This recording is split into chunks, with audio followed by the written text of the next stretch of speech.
All right. What's up, everybody? Yo. We're back. We're We doing are, yeah. This is a real episode. Real episode, yeah. Hasn't been too long. We did a little WrestleMania recap show Yeah, we did. Yeah. the day after WrestleMania. Yep. After Sunday, so Monday. Mm-hmm. So you can go check that out. Turn my Or you, if you're watching the live stream, you probably just saw a bunch of it right there. My name's Seth. This is my buddy Dave. Yo. And we chat about wrestling. We're fucking with our headsets. Yeah. We have Trying to turn up. our headphone amp is behind that thing. My ears were a little low. Yeah, same. Yeah. So yeah, if you want to support us, go over to the Clear Shots Studios Please store, do. the online shop, shop.clearshotstudios.com, and we got some Burning Hammer merch over there. So that helps us directly. All right, dude, tons of shit. Crazy. I mean, it's Mania season. It's always going to be crazy like this. But Yeah. Again, it's like we talked about Mania, yeah, like completely. that's out of the way. But Yeah. so there's a ton of stuff the week before Mania. Like Oh, there's yeah. the week leading up to Mania, and then there's like what's happened since Mania. So I want to go like as chronologically as I can. Sure. Yeah, let's go. Also, Let's I do wanted it. to point out real quick though that there's a stat that I saw that was absolutely insane, saying that Tony Storm versus Mercedes Moné at All in Texas was longer than all of the women's matches combined. At Oh, I believe WrestleMania. that. Very, very much believe Yeah, that. that's crazy. Easily. That's and that insane. match was God tier. Too. Yeah, it was fantastic. It's just I felt like no one, and we talked about it obviously, but I just didn't feel like a lot of guys got the time they deserved. Yeah, guy or girl. Correct. Like it wasn't people. I saw some people, not much, but some people trying like being upset and thinking that it was like a knock on the women's, but it's like, man, every match felt short except for only the main events. Yeah, And maybe the ladder match, but that's about the it. ladder match had some time. Sure. And Brock technically didn't feel short because it didn't feel like it was shorter than it should be. It was supposed to be It was wicked short. Right. It's just what it was supposed to be, so that one doesn't count. But Right. every other match felt like it was too short. Yeah, it was Because they crazy. needed you to know, above all, that there is a documentary of Hulk Hogan coming out. Yes. They need you to know that, and they need you to see 3 times more advertising than any aspect of the wrestling product. Yeah, I talked about it on the thing. Yeah. Like, Yep. I saw it through ESPN. So I was just getting ESPN ads the entire time. So you're Yep. like, why are you selling me on the thing I'm already paying for? Mm-hmm. What are we doing? I hate when streaming services do that. Like if That's you're how they watching die. HBO Max and it's like, hey, check out HBO Max. And you're like, Like, I'm what, on dude? it. What? I'm on that product. You don't. Why are you what advertising are you it to doing? me? It's crazy. So TNA Rebellion, dude, EC3 came back. That's Pretty incredible, fucking cool. bro. Throw him into a little feud there with EY. It's a good idea. I love it. I like It's it. a great idea. Glad he's back. Yeah. Welcome back. I think That guy, dude. he's incredible. Yeah. Like you look at him and you're like, that guy's a bad guy. yeah. But he's great, man, and I'm excited to see him back. Yeah, dude, I love that guy. Good shit. I liked it. It was good to see.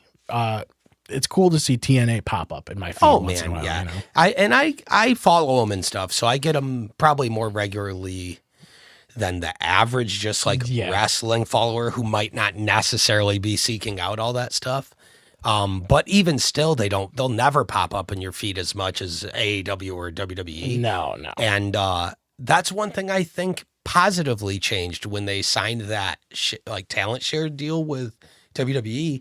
Is that definitely I gave him a see boost, I sure. see TNA more, Yeah. and I feel like it's just really good seeing TNA doing well right now. Like they're so clearly doing well. They've Yeah. got great talent. They're putting out a good product. Yeah, know? I think I don't remember if I talked about it. Yeah, I talked about this before. But the fact that they shoot him in 2 nights is really annoying for like people who are trying That's to tough. go. And I That's talked tough. about that when with the people I was watching Mania with. We were sitting here and I was like, if you're going to go to WrestleMania, like you can't just do one night. You have to go there. You have to do both. Yeah. And that's so expensive. And that's the same problem with TNA, except for it's way less expensive. If the ticket prices were like they are, it's still ridiculous. It's still ridiculous. But I get that. if it's one night, it's not as bad because you're not paying it twice. I get that. That's insane. Of course, it's absolutely not as bad. I didn't even think about that leading up to the show. I was just like, oh, they're expensive tickets. And then you're like, wait a minute. They got to pay for this They're paying twice. It double. Yeah. And lodging and all that shit. It's not included. That's absolutely absurd, dude. It's too much, man. Well, that's why you only get rich people that show up there, like that fucking guy that sat at the commentary table. Oh my god, dude. AEW Dynasty. I thought that was a better show than fucking Mania was. Like overall, I think it was a better show than Mania. Yeah, I think so. At the bare minimum, it was way better because it was a wrestling show. Yeah, there was actually instead wrestling. of an advertising campaign. Yeah. Like even if you're gonna do like extravagant entrances and things like that, you're gonna have to show the fucking entrances. Like there was a match where they didn't even show entrances, like a couple of them. And I enjoyed Mania. Like I thought that when people were wrestling, the wrestling quality in the ring was really good, and everybody did really well with the time they were given, and it's no fault of the talent that the corporation is attempting to collapse itself, it appears. Just not given the time. Yeah. Shocker, it's TKO. Yeah. Which we can talk about that too. And it's tough because like fucking Mark Shapiro came out and was like, I am in complete control. Okay, get ready for everybody to hate you in your company. Yeah. Because that's what 0 people want. And it's this weird disconnect that they have with UFC as well, where they misinterpret the reality of why they get to make a single penny is because they have fans that will pay. Yeah. Only. Exclusively, both companies, both industries, wrestling and MMA. If you don't just ultimately do what will make your fans not buy things, but be happy with your product, so that they are actually enjoying what they're being given. Yeah, then they're gonna stop watching, and you stop making money. It just needs to be entertaining. That's what I don't understand. Like. That concept is so foreign. They can't grasp that doing something other than what the fans want is always going to be wrong. And a lot of people grasp it in high up positions, but there's always some fucking suit corpo bozo who doesn't, but just gets to control it. Mm-hmm. And it's the most perverse thing about the world right now. Is that the people that just get to control shit are the biggest fuck up scumbags that hate humans. Yeah, and it's like it's more they just love money. It's so ridiculous. It's more about money. It's all about money. And TKO, unfortunately, is a part of that. Very much so. Mm-hmm. And they own WWE and UFC, and shocker, they're doing the exact same thing to WWE right now that they did to ruin UFC, which is currently doing the worst it's ever done. Yeah, how do we get more money and spend less money? It's like that's what it's all about. It's all they care about. Yep. But Jericho came back. We haven't really talked about that. And much. that's the flip. That's Sorry the other side. Cut. Yeah. But that's the flip side of that is AEW is doing none of that and is just killing. So how do you possibly hate it? I just watched Dynamite from last night too, so there was some cool shit from that. But Jericho looked good. He can still do like his lion salt clean. Yeah. And of course he's still in wicked good shape. Wicked good. Yeah. He's incredible. And he looks good too. So like, I don't know. He ain't done. No, he isn't. He's Billy Gunn is 62. Billy Gunn is 62. How old is Chris? Chris is in his 50s, right? Mid 50s, early 50s, something. 55, mid on the nose. Yep.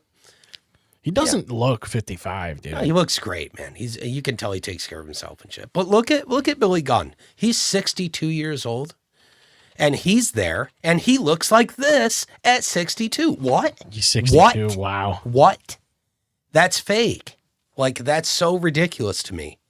Yeah, dude. He's in good shape too. Fuck. I can't believe this dude is in his I don't know 60s where, and still see if working we can get a like he recent is one. and looks like this. That's so insane to me. Yeah, look at the fucking arms on what this the guy. fuck, dude? But that's my point is like, yeah, Jericho's, he doesn't have to be done anytime soon. He's in great shape. He can still work. He can still do everything he needs to do to have a Jericho match. Yeah. And on top of that, just have good matches. And that's the thing. Like sometimes I watch guys that have high flying moves, and you're like, man, how long is he going to be able to do that for? And then they just do it. And then you when see they're Rey 55. Mysterio, and he's fucking in his 50s. Yeah. And you're like, oh, okay, he's just going to do it forever. Yeah, and that's crazy. Yeah, wicked crazy. It's insane.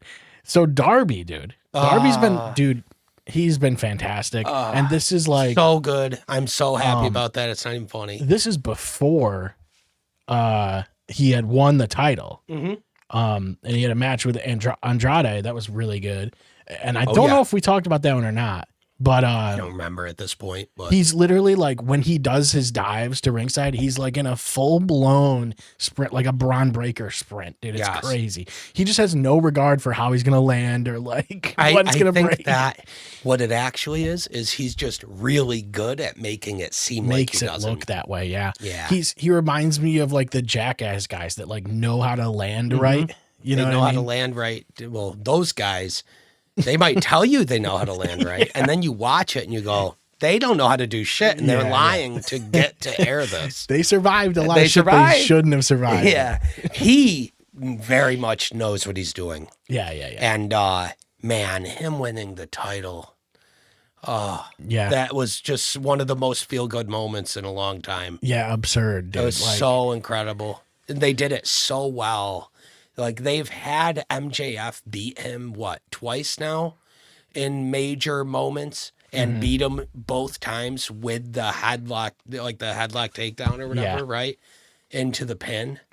And to have him do it this time, and this is the thing I saw though, and that I didn't realize it at first, but I saw somebody pointed it out.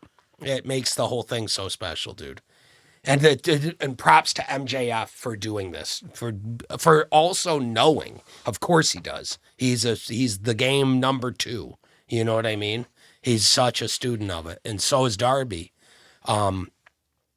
But Darby is Sting's greatest protege. Right. Realistically, that's a shoot at this point, right? As they would say. Like, it seems to be legit. That was he kind is of his what protege. so when I saw Sting, I was like, oh shit, Darby might win. He might win this, bro. Yeah. And for him to do it with Sting there, after Sting retired though, and MJF is wearing baby blue outfit, which is the same outfit that Flair wore when he dropped the belt to Sting for the first time and made Sting's career. And it was Sting's first title win. And Sting got to be there when his greatest protege beat MJF with MJF's finish on him while MJF is paying homage to Sting's big awake. Like, it was just... Yeah, it was done It was so well. perfect, bro. It was just absolutely cinematic. Just it was like incredible. the full, like all the Yeah. callbacks to like the headlock takeover and all that stuff. And it was just I thought it was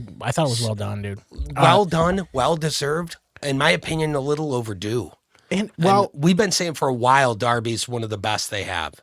Like, Yes, he's so good. And a lot of people don't get him fully because he's not the typical wrestler gimmick or whatever. Right. But he's so good, dude. He is very good at making guys look great. Oh my God, he's one of the best for that. He reminds me, he's like a modern day Jeff Hardy, where he can wrestle main event style, but he has a car crash appearance and visual presentation to his moveset that is deceptively doable He's for got him. that light body that he can throw around too. You know, Jeff was light too. But he's not in shitty shape. right.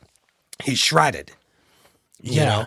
I thought the match itself was well done too. Like, Me too. You have Darby kind of low blow and get the drop on him, He and just pulled take an advantage MJF of it on quickly. MJF. Yes, yeah. Yep. It was people so were kind poetic, of dude. people.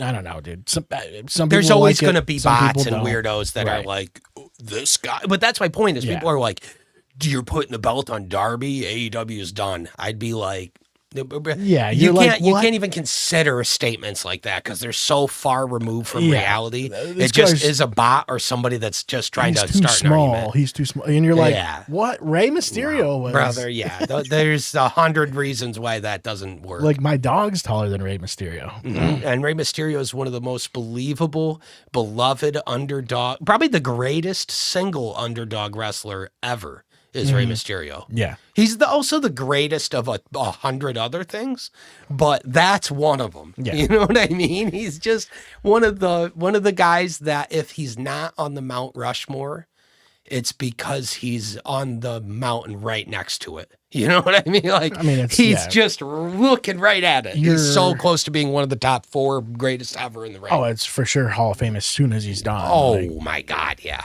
Rey Mysterio's already in. is he in already? Yeah, remember? He went in a couple years ago. He's one of the only guys to ever go in while active. And Ric Flair would be the other one, I think. And Ric Flair went in like the night before he retired. But we It's all know how interesting that they went. do that they allow you to go inactive, but They It usually does don't. it does but make it's sense. Ray. And they Yeah. were like, dude, it's going to be in your hometown or something like that. I sometimes think it was. You should make that And exception. they went, we just have to do it. Yeah. And it was incredible. Shocker. It was incredible. And he's just the most deserving possible. Like, and Conan that's the inducted him. Conan did. It Okay, was yeah, fucking I kind of godly. do remember that. Yeah, And he gave one of the best speeches ever. yeah, It was awesome. yeah. It's interesting. Like if I thought about it, I'd be like, if you look at the NFL, you'd be like, oh, Aaron Rodgers, like he's still active, but he's gonna be in the Hall of Fame. So like, There's just just put him no in question he's going. it, you yeah. know, Yep. like, yeah. I So don't just do it. but I they don't always know. wait until they're retired. Yeah, it's just tradition. Edge and Christian. Oh, yeah. and their FTR thing has been awesome. Shocker. They lost the match at Dynasty. I didn't really know about that booking decision. I was like, maybe they should have just had them win that. But this week, they like challenged him again, and Yes. now it's like a career They're situation. doing, yeah. Which I bet I know they got to win. Oh, yeah, They you got to have win because we need to see Edge and Christian with the belts versus the Young Bucks. Unless they're really It done. has to Well, take yeah, place. yeah, that's That the thing. just Unless they really is want to gonna be take place. done, that's that is what's going to happen. But I don't think they're done. I just at don't all. think that they're going to be done this early into their last tag team run. Right. I don't see it. I think they're going to do a few more matches. There's too many potential matches. They yeah, can do. and matches they already said they want to do. Yeah. Like they already mentioned and teased the Bucks. So it's like, So that's why they lost at Dynasty. Yeah, Really is that is, to build that second match. to build up and that's smart. They're going, why would we do one piece of business out of this when we can get fucking 3? Yeah, of course. And You know? FTR is like one of the best tag teams in the world. Right now. Absolutely. Yeah, there's no doubt about that. So So I was watching Mox and Ospreay from Dynasty, and Yeah. this was funny because, and I've seen it multiple times since then, kind of in different ways, but they're outside the ring, and they're the ref is supposed to count when they're outside the ring. that's right. Okay, so he's counting, and he gets to like, I don't know, like 6 or something. He goes out of the ring and goes to the guys that are fighting outside the ring, and he goes, "Guys, I gotta get back in the ring or whatever." And he like warns them, goes back in the ring and counts from 1. No He way. goes 1.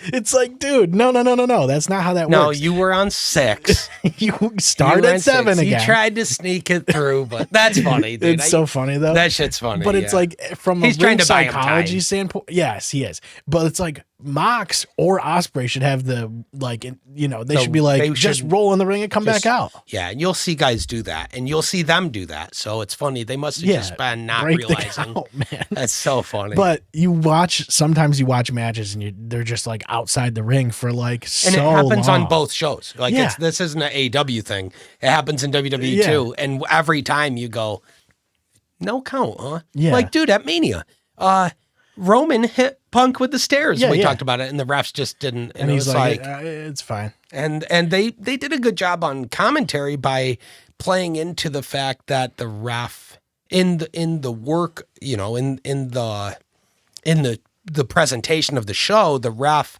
is supposed to be the authority on that, and they've told that story a million times. It's a judgment call where guys go to get their... pinned, and the ref is Austin, and he counts to 2, and then he doesn't count to 3, and just smiles at the guy or whatever, right?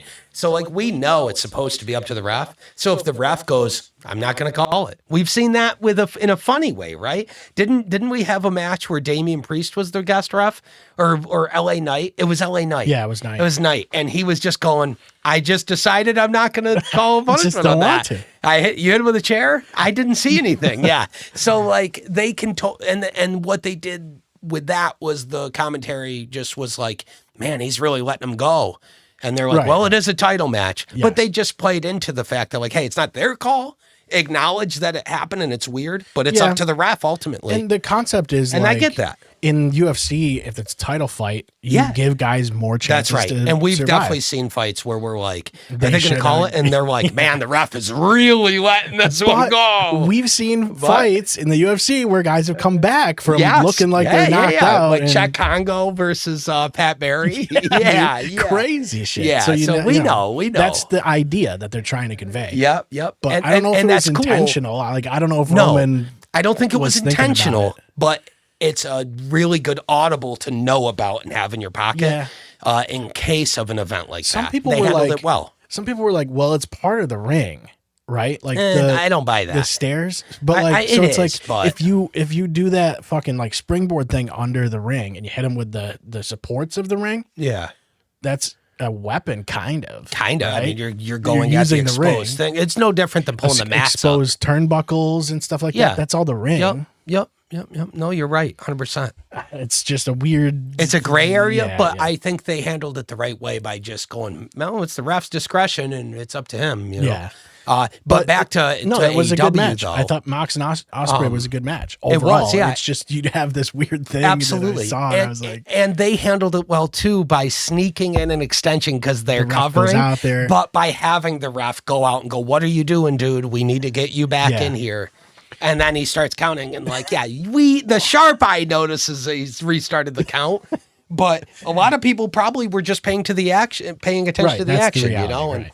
And but I've seen matches where they're out of the ring for 10 minutes and then the ref's counting. Then the ref starts counting afterwards. It's like, okay, all right. It's like, no, dude. Maybe if the ref goes down, then it's different. If you have a ref bump, and when it was Earl Hebner and he would take those bumps that looked like he died, he'd always end up with one arm going and just get thrown somewhere and land, and he's dead. And then go fight outside for 30 minutes. The wrestling video games where he counts to 9, you knock him down, and he gets up and says 10, and it's over. And it's over. Like, yeah. Even though you got in, and you're working, he gets up, still counts 10. And shit. I love that. They should do that sometimes. Fucking have the ref get up and just count say 10. Yeah, just say 10. Have him just get knocked out. Get up and go 10. It's over. Ding, I don't want. And they're like, "What happened? What happened?" Yeah. And the ref. That's a hilarious idea. That's a good idea. And the ref is selling a head bump and is going, "What? Yeah. What? They were outside at 9 last I knew." Had memory loss. Yeah. Or just have him take a bump while he's counting to 9, just like in the game. Have them count dudes, and somebody ambushes them and bumps them. Like it's Liv Morgan versus fucking Steph or whatever, and the ref is about to count them both out, and then or count out Liv, and she's gonna lose or some bullshit or whatever. That's what you need is like during a heel match, like a Dom match or ambushes the ref at 9, and he goes down. But then while they're all back in the ring, the ref gets up and counts to 10 and rings the bell, and they just schnoz it. But you have to do some shit like that on Raw. Yeah, you know what I mean. But it would be perfect. You can't have that at like a SummerSlam. People be like, boo! Yeah.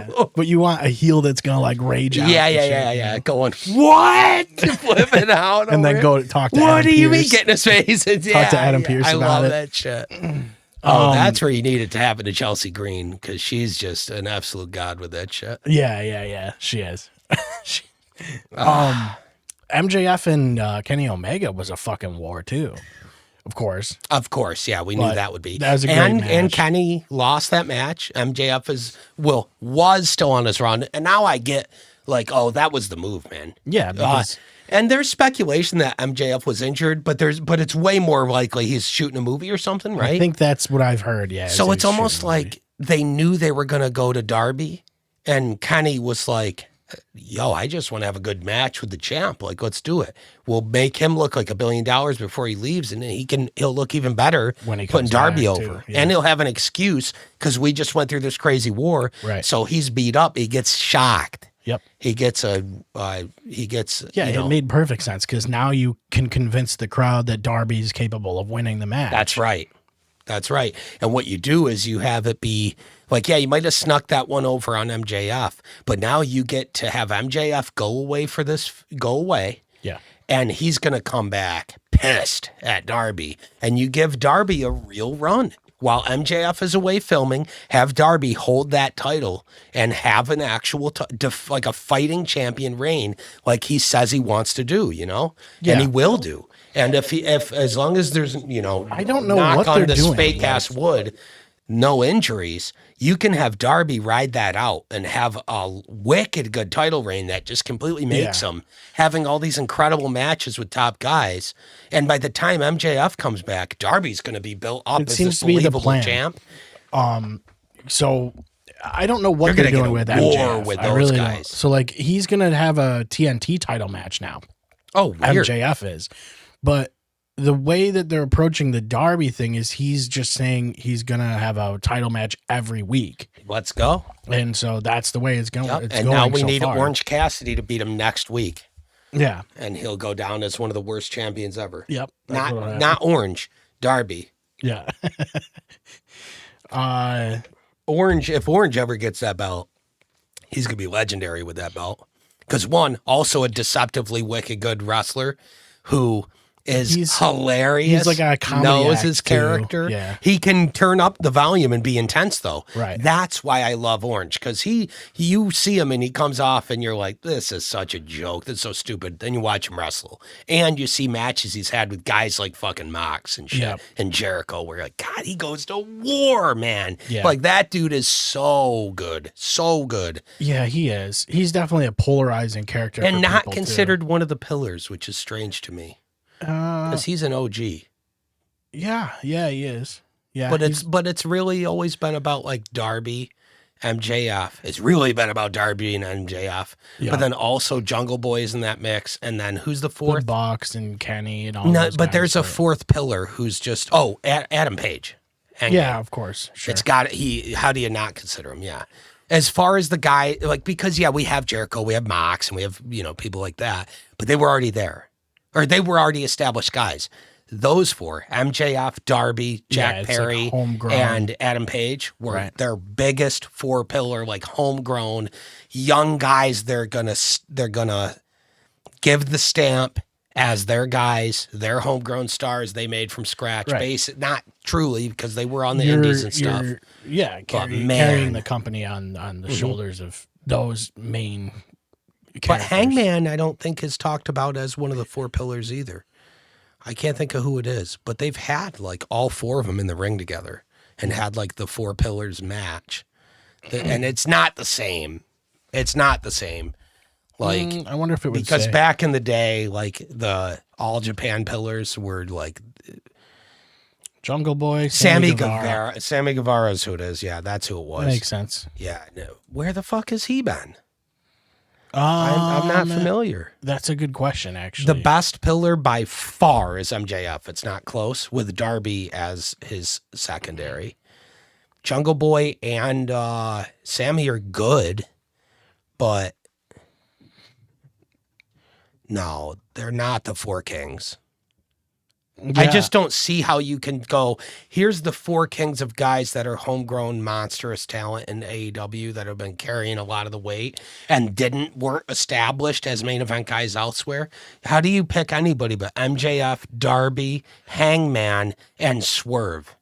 I don't think you should even what? have to. That's the reality. Well, It's you like- don't. You don't. Yeah, it's like There why? is- Why? it's why like- you don't have to replicate the four pillars of All Japan because it's you like, what are just we doing? want to. No one cares. It's not the same. But pillars of AEW, you just have to talk about Hangman and Swerve also. Yeah, that's actually fair because they just became How do you that not? big, right? Yeah. And they carried so much weight. They've had so many of the best storylines. They're still part of the major storylines. Yes, yeah. Swerve is Those two are just both of them. Fantastic. Both of them are fantastic. Yeah, they're so good, dude. They feel like they're just in their own. They're almost like a Rollins and Reigns to me, where no matter where else they go, you just feel a pull between the two of them towards each other. They're just destined to go to war with each other for eternity. Yeah. And anytime they cross paths, even if it's in the hallway, they're like Rock and Austin. I'm not saying that they're the level of Rock and Austin or anything like that. Right. I just mean like that specific thing where you would see a segment 10 years from now of the Rock in the arena or whatever, and he turns and the camera pans and Austin's there going, right. And they have a face down, and the roof of the arena shoots to Jupiter, just goes, gone. Like they're sort of meant to be like you're synergized. just meant to have Hangman and Swerve just work against each other for eternity. They're just bonded, bonded by blood and syringes and tacks and shit. And that's the thing is, those are the guys like when people are like, well, they don't have any big stars. You go, what is this guy though? What are these guys? We can name 10 off the top of our head without even really thinking about it. I can't even like imagine. You know what I mean? That. And that's none of the women. It's not even. That's just people who don't watch. Though. They just can't be watching you. You're just not. If you don't think Swerve and Hangman and Darby and MJF and even like Mox and Jericho and shit, if you don't think these guys are stars, I don't know what to tell you. Kenny Omega. You're missing something. What? How do you watch him? How do you watch guys like fucking Takeshita? And fucking what Kyle are you Fletcher. talking about? Yeah, Fletcher and Ospreay and shit. Like, get out of here, dude. Their roster is giga stacked. And that's the thing too. WWE's roster is also giga stacked. And all problems that we've ever had with either company are never the talent. See, I think the beauty with where AEW is at with like how many stars they have is that it's right in the pocket where they can use TV time to build other people. Mm-hmm. They don't have to like with WWE. They're not it just feels overwhelmed by top level guys. Yes, with WWE feels like I couldn't agree more. You're just jam packing like it with all your top guys as much as you can. That's right. That's right. AEW has that wiggle room still. They do. And that's important. You have to have a sweet spot with your roster. And I don't know what that answer is. But if you're WWE, you can't just like people in powerful positions in these companies have to know what that number is. I just think if you're WWE, you can't go like, oh, well, we don't have space for Randy Orton. We don't have anywhere for you. So you know what I mean? No, of course not. So you have to have them on the roster, even if they're not, a major part of the show. But that's like no other. That's like any other company, though. It's like you wouldn't fire a guy who's been there for 35 years and is a god tier salesman or something, and he's done nothing wrong for 20 years. He's just been a staple backbone of your company, and he deserves to retire happy there, and he's earned it and earned you millions of dollars and then some. The correct thing morally and ethically to do is not fire that guy to make room for somebody who can use a spot. But especially in an industry where that spot is going to free up. Yeah. You know what I mean? That's the thing. Those spots, it will free up. It's not, you don't get a choice to retire in wrestling. You are going to retire. Yeah. And if you get even a step worse than you were, you will not be in the main event scene. Your spot's going to open.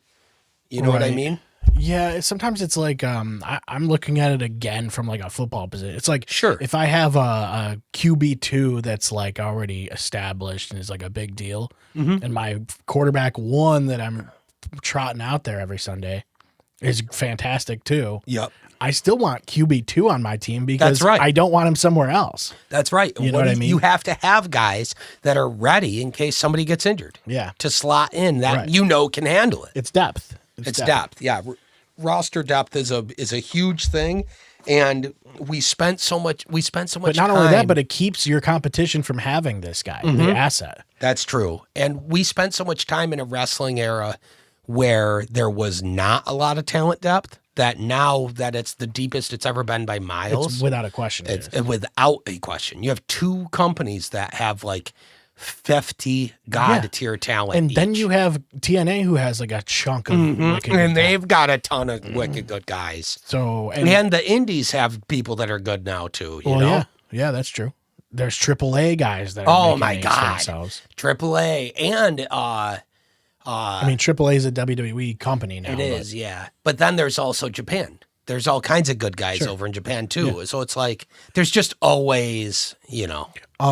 SmackDown before Mania. Yeah. So like I'm gonna take a break from wrestling this week after this show because I am burnt out after all the wrestling I watched. Yeah, Mania last 2 weeks. Tough, bro.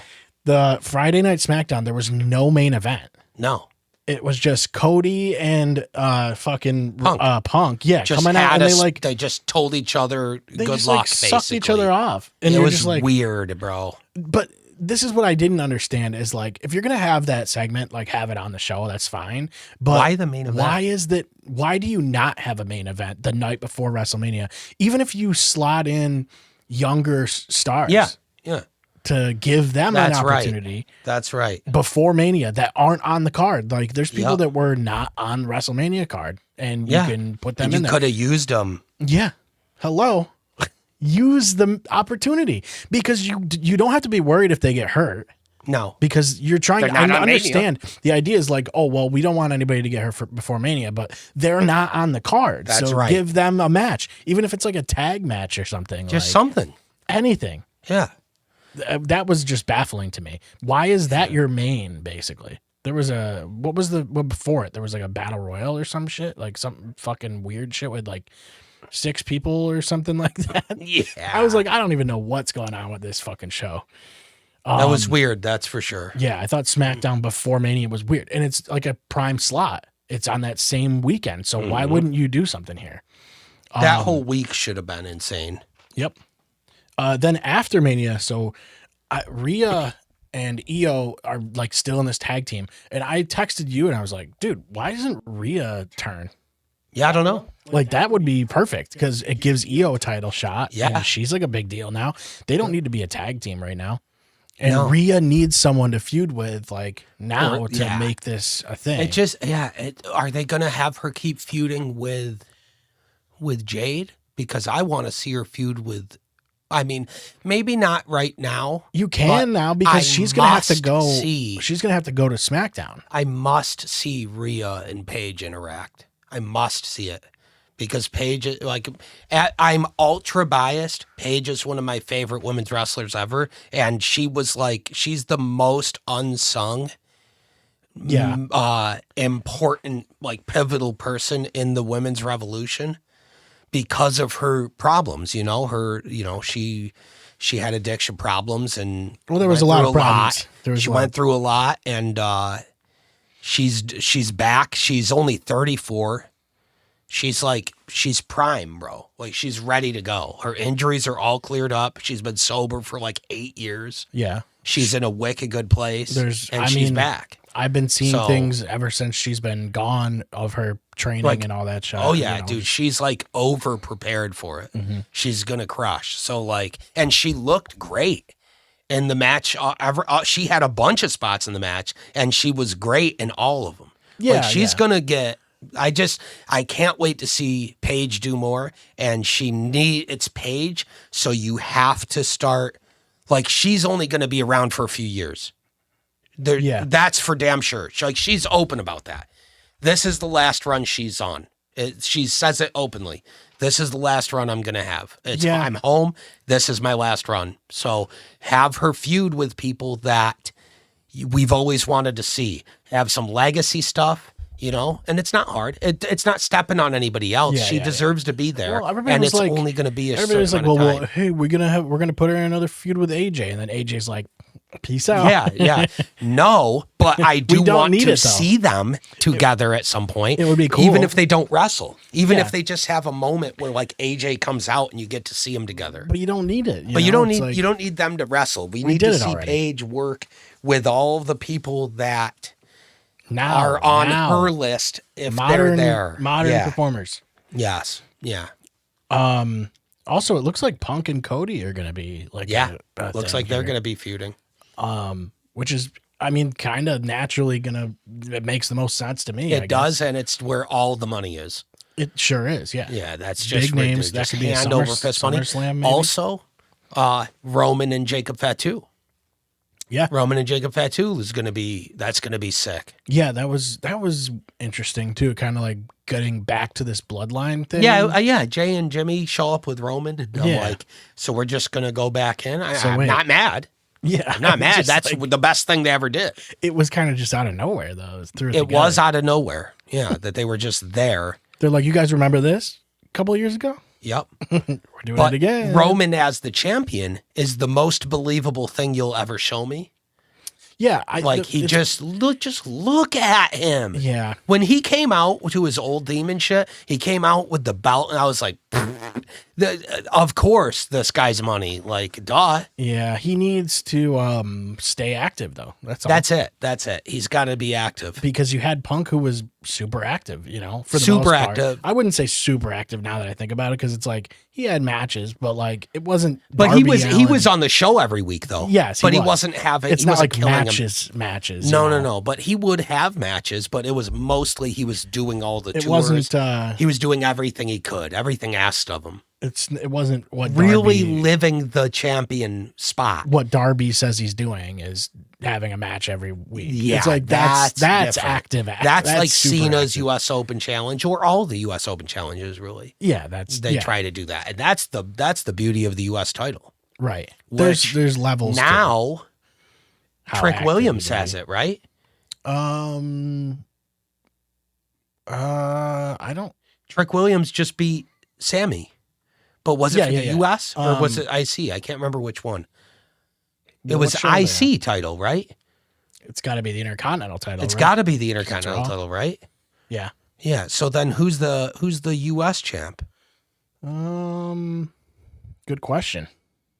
We're gonna fucking. Let's just look it up. Yeah, there's too many people, dude. I know there's Too many- much wrestling there's and too many fried. belts, No, too. okay, it is Trick It Williams. is the U.S. title. Yeah, Trick Williams. Okay, so then who's the Intercontinental champion? Fucking Penta. It is Penta. That's right. It is. He retained in the ladder match, which was crazy. That match was sick. Yeah. Yeah. That match was sick. Yeah, there's too many belts, man. And then you got like the women's tag and the men's tag on both Yeah. shows and shit, and you're like, It's a oh my lot. God, dude. But they've been revamping the women's tag division and trying to actually have some teams. And there's some Yeah. believable teams going on right now. Yeah, like I miss when there were like teams. Naya Like, and Lash Legend is a that team stuff. team. Right. That's sick. like named teams. Like Yeah. I don't like. I can't. I Rhea and think Io they're or a tag. something. The Bella Twins, Yeah. I guess, are a I don't name. know, at a certain point, you just it's like Yeah. I don't want these thrown together tag teams. I want I want bring back the War Raiders, dude. bring back the Bring Mean back- Street Posse. Well, the Street Profits came back. Street Profits So did. there you go. And they look jacked. Yeah, they did. Yeah. Dude, let's go. So there's I that. like them. I Yeah. like them a lot. I'm glad they're back. That was what was that? Raw, something like that. Yeah, one of them. Also, Ethan Page and Sol Ruca both got called up. Long overdue. The Ethan Page Sol is like, Ruca, what? Yeah. He just came in and they went, no. He's one of the best in he's the world. number Get one him now, contender. fast. Yeah, they Yep. put him in number one contender Hurry. spot for Penta's title, Yep.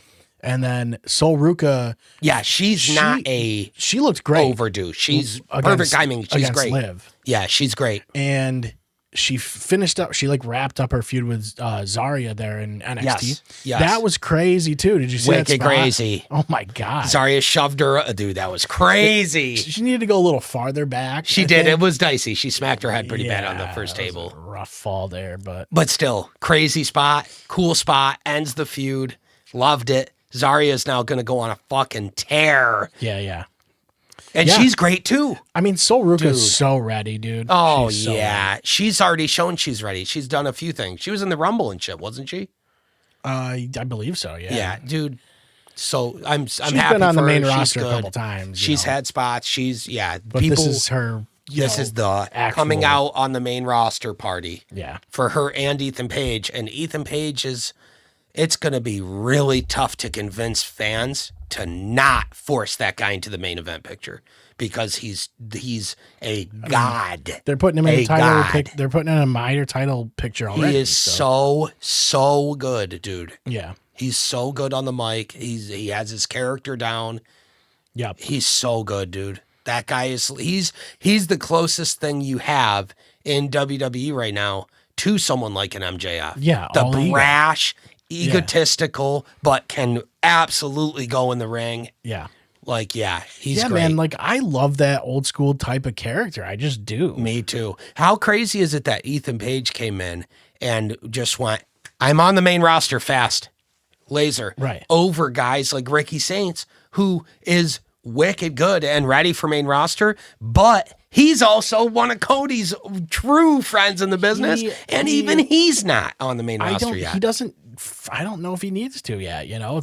I don't think he does. It's just funny that Ethan just got rocketed to the main roster, dude, and it's overdue. I remember seeing I remember seeing his entrance from 2K26. Like someone had posted it, and it looked photo real. Like when the lights came on, when he's doing the fucking Are you talking about? I Ricky? was like, the Ricky Saints like entrance looked insane. And I was like, dude, was that a real video? Like for a second, I actually thought it was a real vid. Like it was actually crazy. And like the graphics aren't that insane, but the lighting shot, like makes something all about the difference. Something about the lighting was fucking. You were lighting makes all the difference, man. It's like if you play the new Resident Evil game, right? I won't spoil anything. Requiem was like unbelievable. It was one of the best Resident Evil games ever, at least in my opinion.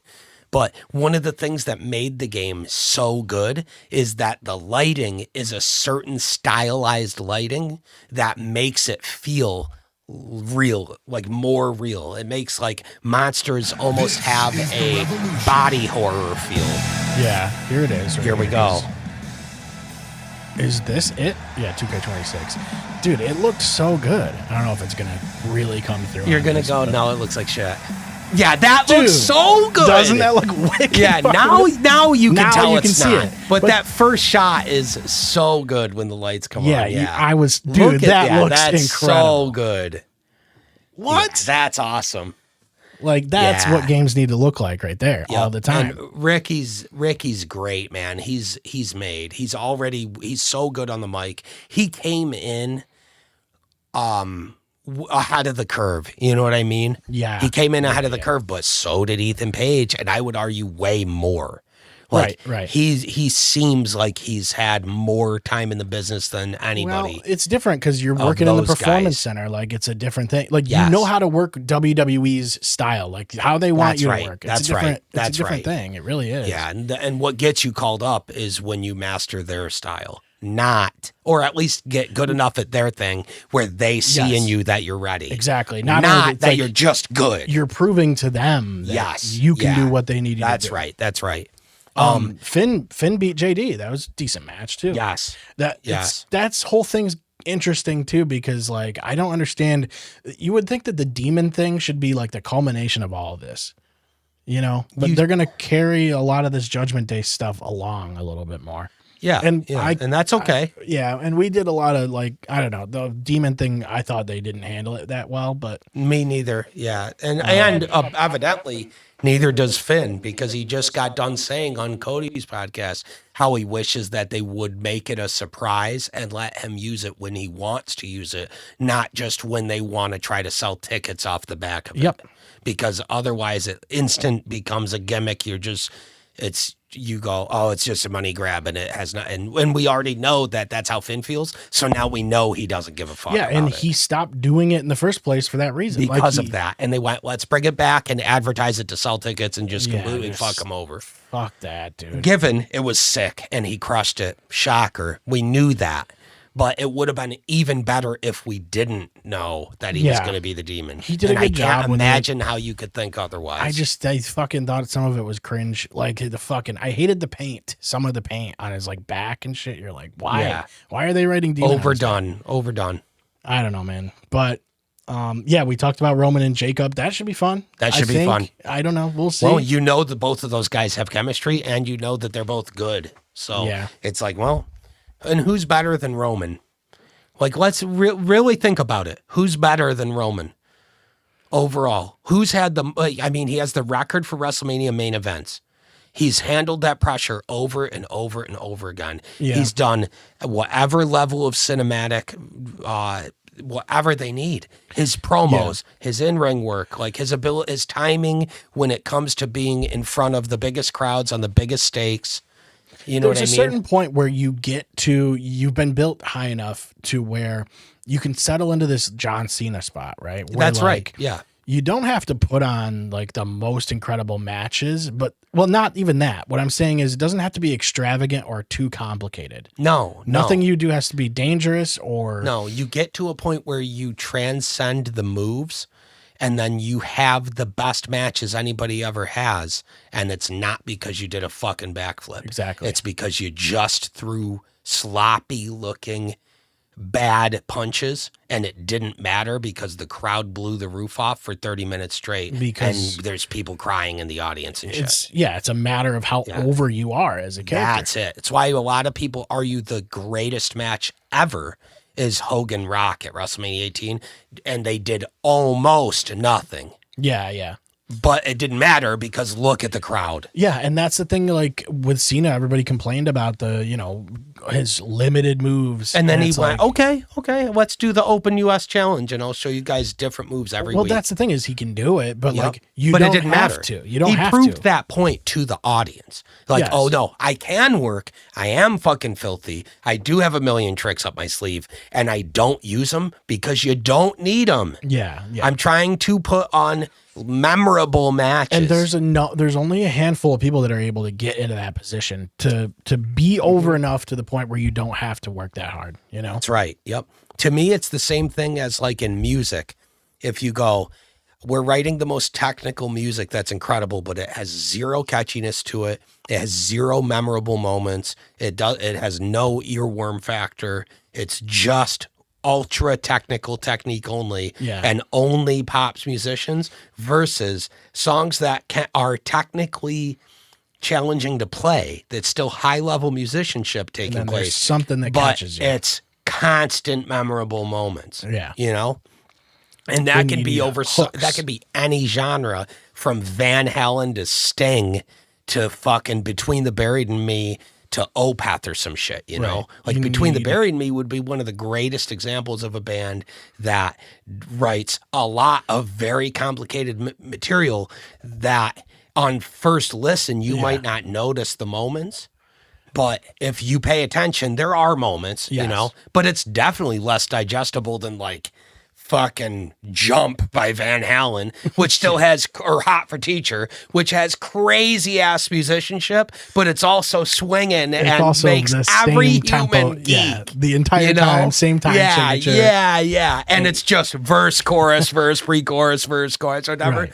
And then nuts guitar solo, and it works. And people think that formulas are the issue, and that's why I bring that up, because in wrestling, it's the same way. Exactly. If you have the most technical in-ring work match ever, but there's no memorable moments and no storytelling, then it might be technically challenging, but no one's going to remember it. And all of the best matches are the matches people remember forever. Yeah. And it's like, so, that's another thing. Like the Darby and Tommaso Ciampa match was fantastic. But it's like it's one of those matches where you're like, no one's really gonna remember this match because there's some crazy spots. Perfect example. But, perfect example. You know what match you are gonna remember forever though?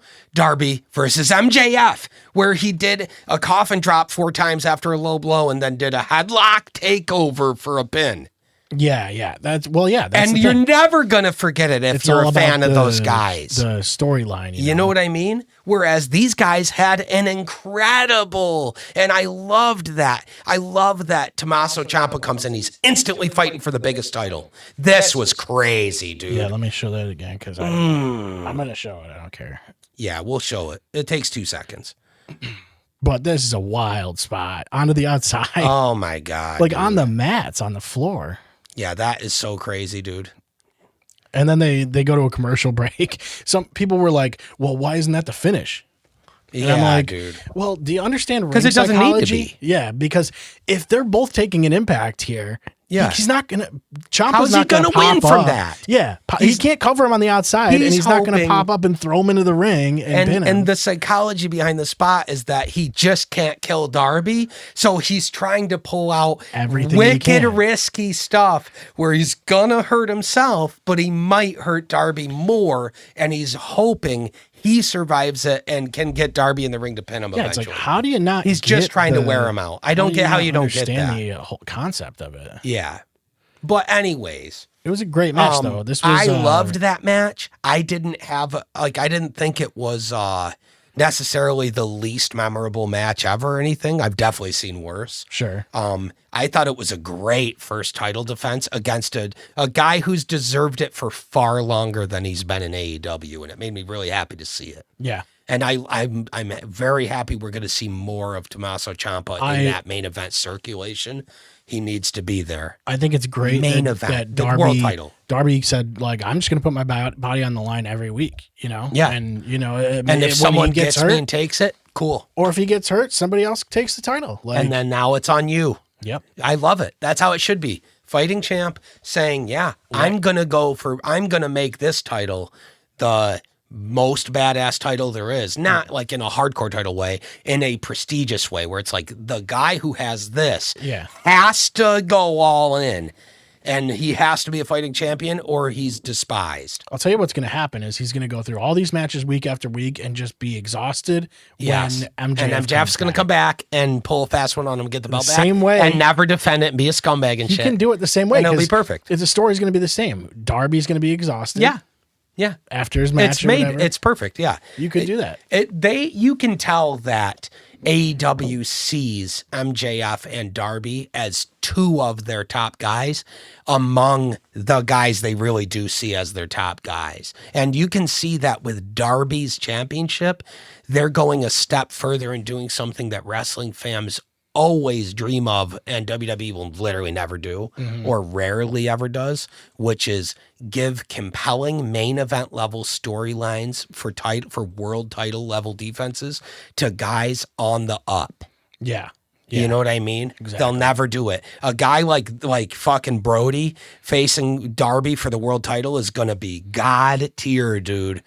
God tier. What it does too is it's not only are you they all deserve it. You're helping each one of these guys that deserves a shot. That's right. And you're just like, you have the world title on your show every week. It draws people in. Honorable mention real quick for Coyote versus Acme with John Cena. Looks God tier. I haven't seen it. Dude, yeah. It looks funny. You're gonna like it.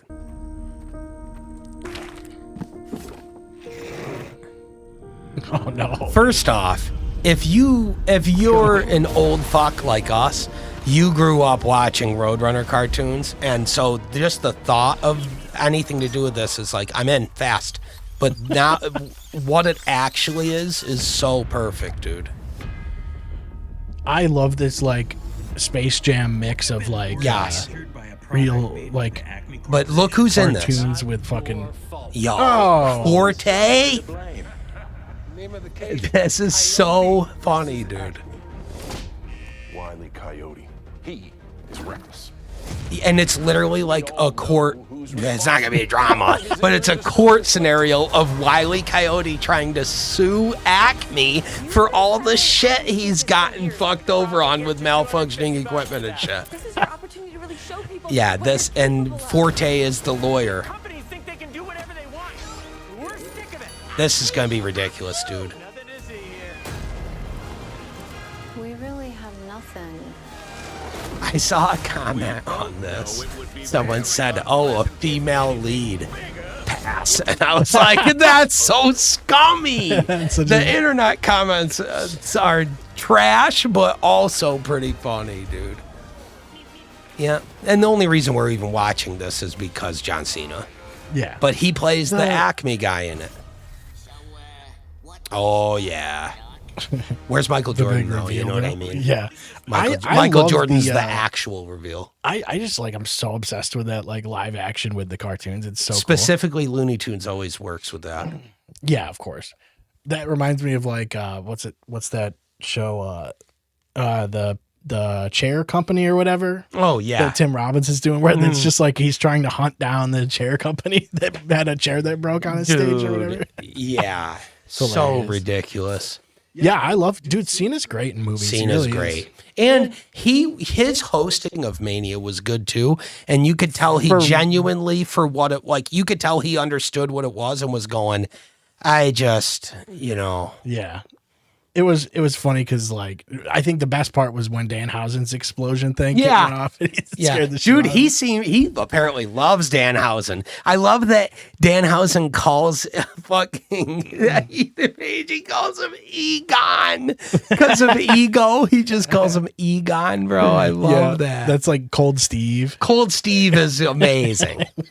Yeah, I will constantly shout out Danhausen. I think he's one of the best things going in wrestling right now because he's just a hilarious comedy act, and he can wrestle. He's had one He's match, totally hasn't he? respectable in the ring. Yeah, I he's haven't only had seen him one enough to match. know if he's like some fucking god in the ring or something, but he's good. He's competent enough to have matches and be more than just an off-screen Dude, it's like character. such a huge social media boost for them too. Oh my God. Yeah. He's too good. He's too good. Everything he touches is gold, and it's weird. It's almost like an actual curse is happening in real life where this guy can't miss.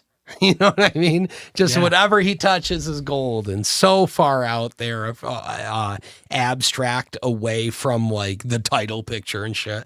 It's he just wants a blimp and shit. Like, it's so good. He just wants to shoot T-shirts at the fans. Yep. And be like, go buy more T-shirts so I can get more human money. Or it runs away.